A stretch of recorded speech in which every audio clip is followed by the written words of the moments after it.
1, 2, 3, 4, 1, 2, 3, 4, 1, 2, 3, 4, 1, 2, 3,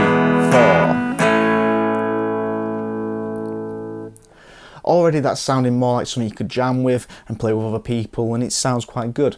So you could experiment with these in lots of different ways. So you could try playing on different numbered counts. So you could play on 1 and 4. So that'd be something like 1, 2, 3, 4, 1, 2, 3, 4, 1, 2, 3, 4, 1, and so forth. You could try playing on 1 and 2. 1, 2, 3, 4, 1, 2, 3, 4, 1, 2, and so on. The patterns, there's quite a lot of different patterns you can work with there, and you can try them all with the backing tracks. So the rhythm there, we were basically just doing 4 down strums. Now if we wanted to, we could start adding in a strum in between that, which would be an up strum.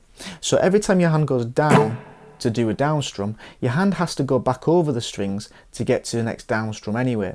So instead of going over the strings, we could go through the strings. And that's what we call an 8th note rhythm. We are now doing 4 counts, but we're adding an up strum in each, so we're technically doing 8 strums. So if we put that together, it'd go 1 and 2 and 3 and 4 and. So if you think of that with a count with an and in the middle of it, and it'll start to make a little bit of sense. So every time you do a number, it's a down, and every time you do an and, it's an up. Now you don't necessarily have to put an up beat or an and on every single strum. You could just do it on certain ones. So let's try just putting an up strum on the and of 3. So it'd go 1, 2, 3 and 4 and 1, 2, 3 and 4, 1, 2, 3 and 4. And already the rhythms are sounding much more interesting. And you could experiment where you play those, so you could do it on the and of 4 maybe.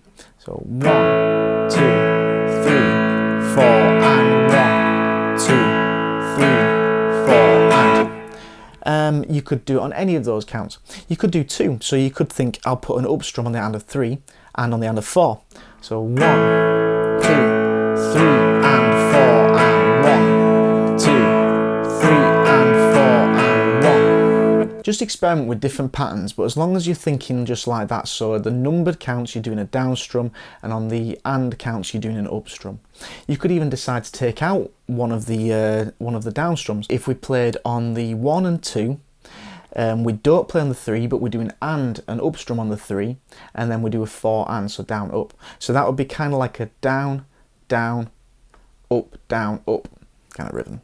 So 1, 2, 3, and 4, and 1, 2, 3, and 4, and you can tell it's just much more interesting. There's a bit more of a groove there. So I'm just going to play through the blues progression. I'm going to do a couple of different rhythm ideas, but again, I'm going to keep it very rhythmically stable. So all the way through, it's going to have the pulse going on through it, but the rhythms are going to be a little bit more interesting, but they're not going to change every bar. They're going to be quite structured.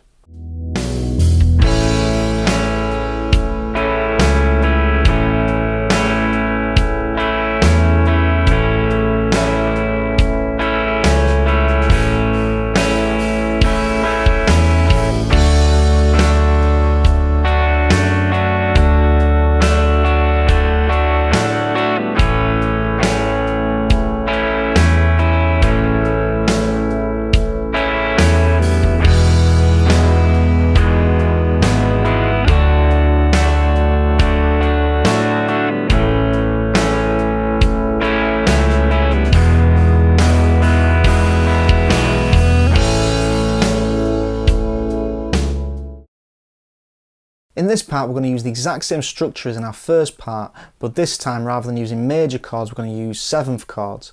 Now, 7th chords I like just because they just sound bluesy. As soon as you play a 7th chord, I just automatically think blues. They just have a bluesy quality. If you've listened to much blues before, you'll just recognise that sound as being a bluesy sound. So the chords, they're the exact same thing. So rather than playing an A major, we're going to play an A7, D major, we're going to play a D7, E major, we're going to play an E7. So the A chord is very similar, just one note different. So the shape, we want to use your second finger on the 2nd fret on the D string, and your 3rd finger on the B string 2nd fret. And now the G string is open this time. So do the same thing again like I just did there. You want to play down all the notes from the A note and just make sure all of them are ringing out properly. If you get any dead notes or anything that doesn't sound quite the same as that, then just evaluate how your fingers are pressed in. Make sure that there's enough arch on your fingers, and again, I've said this a lot, but you make sure you're using your fingertips. The D7 chord. So this one, 1st finger goes on the B string at the 1st fret, 2nd finger on the 2nd fret on the G string, 3rd finger on the high E string at the 2nd fret. And same thing, you play from the D note, and you play every single note individually, make sure they're all sounding right. Again, just make sure there's no dead notes in there, make sure that the fingertips are fully on, so it's the fingertips rather than the pads, and that you've got a nice arch on your fingers.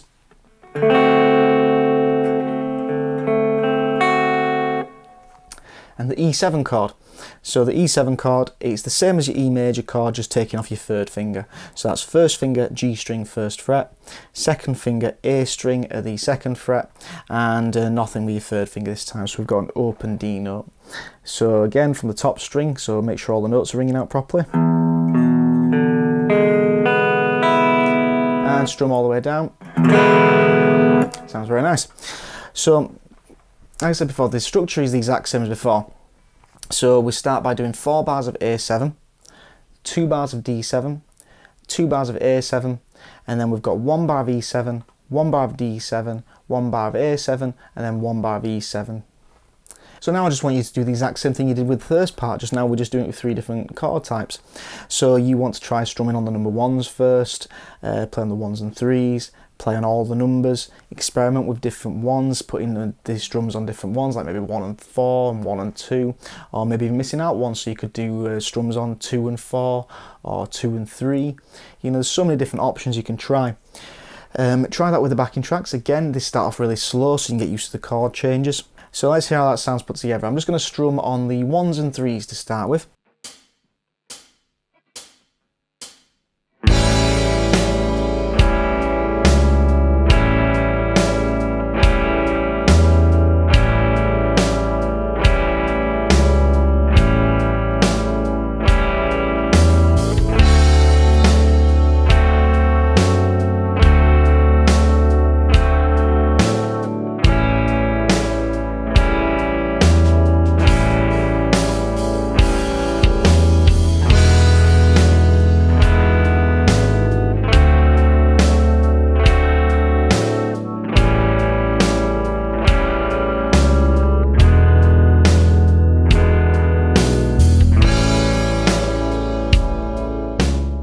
I want this lesson to progress from the last lesson, so we're not just using just different chord types, but just doing the exact same rhythms. I'm gonna introduce you now to a 16th note idea. Let's think of it like this. If we did our 8th note count where we did a 1 and, so we did an up strum on the ands of every number, so 1 and 2 and 3 and 4 and. Now if we did that all with down strums this time, so if we went 1 and 2 and 3 and 4 and, well now we've got our hand coming across the strings again in between doing down strums. But it seems like our hand's going twice as fast. We're still really locked into that count of 1 and 2 and 3 and 4 and, but now we've got the opportunity to put another and in between each of those. We think of that as a 1E and a. So if you think of that, it's going to be the number is going to be on a down, the and is going to be on a down, but now we've got an E on an up with an up and an on an up. So if we did that as a rhythm, it'd be 1E and a, 2E and a, 3E and a, 4E and a. Now when you start doing this, you might want to slow down again, so go on to one of the slower backing tracks. But if you do that with the 7th chord, so I'll just do it on the A, it'll go 1E and a, 2E and a, 3E and a, 4E and a. So it sounds much fuller and a lot more strumming going on. So we could do that all the way through the entire blues.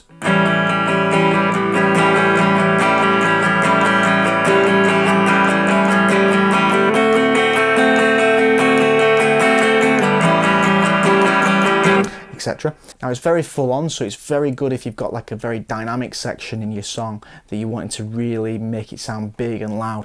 That can really help that because you're filling in all the gaps. But if we want to use that in just a standard rhythm, we can start using that in the same way we did with his 8th notes, where we started doing like mixing them up. So we could think of it as we'll do an 8th note pattern, but then we'll add the extra up strums on the 4 count. So we could go 1 and 2 and 3 and 4 and 1.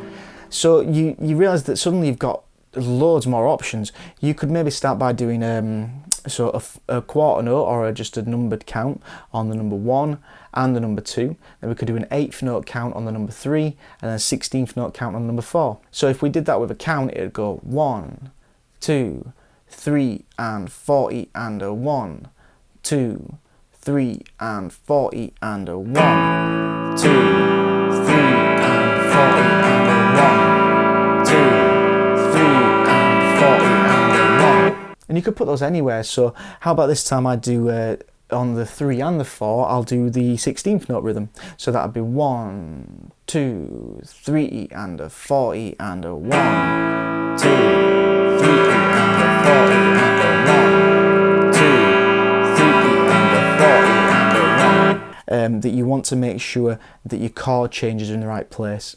If you have to stop your rhythm every single time you make a chord change, it means you're going too fast. You need to slow it right down. So start with one of the earlier backing tracks to get really comfortable getting the changes right first. But when this hand feels comfortable, you can really start applying these rhythms to it. The rhythm hand is very constant in all of these exercises. It's just really figuring out where you want to put your strums in the count. Now another thing I'd like you to think of when it comes to these rhythms, this is where things really start coming to life with rhythm playing, is dynamics. All that means is that you're going to be playing quieter in certain parts and louder in certain parts. Now when I've explained this before, sometimes people seem to already be playing loud and then have to really play loud on the accents and on the dynamics front. So what I would say is usually play a little bit quieter. That means you've got more room to go louder. So if you start at a kind of a medium kind of attack on the guitar, that means you can take it quieter and you can take it louder. So it's always good to stay kind of in the middle, and then you've always got somewhere to take it. Always got somewhere you can go with your accents and with your dynamics. But the first place to start with this is maybe just accent the number 1. So all I mean is just hit it a little harder when you play number 1. So if I do just a standard playing on all the counts, on all the numbered counts, but I really accent number 1. So 1, 2, 3, 4, 1, 2, 3, 4, 1, 2, 3, 4, 1, 2, 3, 4, 1, 2, 3, 4. But you want to experiment with doing that on all the different beats. If you can do that on every single one of those beats, include 8th notes and 16th notes, and you'll find you'll feel really at home at coming up with rhythms when you're with different people. Now, the important thing here is, and I can't stress enough how much I think this is one of the best learning tools, is playing with other people. If you jam with your friends, even if it's just with another guitar, just being able to lock into the groove of what you're trying to create. So for an example, with the backing track, try and lock into the snare or the kick drum. So if you just think, right, the kick's coming on this number, I want to really accent that kick drum. So I know the kick's on number 1, so if I really accent that number 1,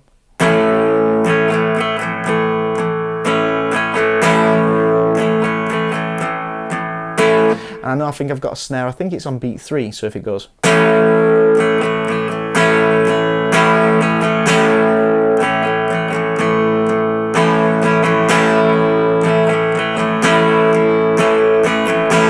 I've played around with the accents a little bit there, but you can see it just adds another dimension to your playing, and this is what your really good rhythm guitarists and lead guitarists all have in common. They all really are masters at picking out dynamics and accent in certain beats. So just try and lock into the kick or the snare pattern, and then mix and match, see where you want to put your accents. So I'm just going to play along with the backing track now, and I'm going to play a mixture of different rhythms again, same as I did in the first video. I'm going to be keeping quite a steady rhythm, so it's not all over the place. I'm not changing the rhythm every bar, but it'll be a bit more rhythmically varied, and just to add more interest, and really watch out for those accents and where I put them.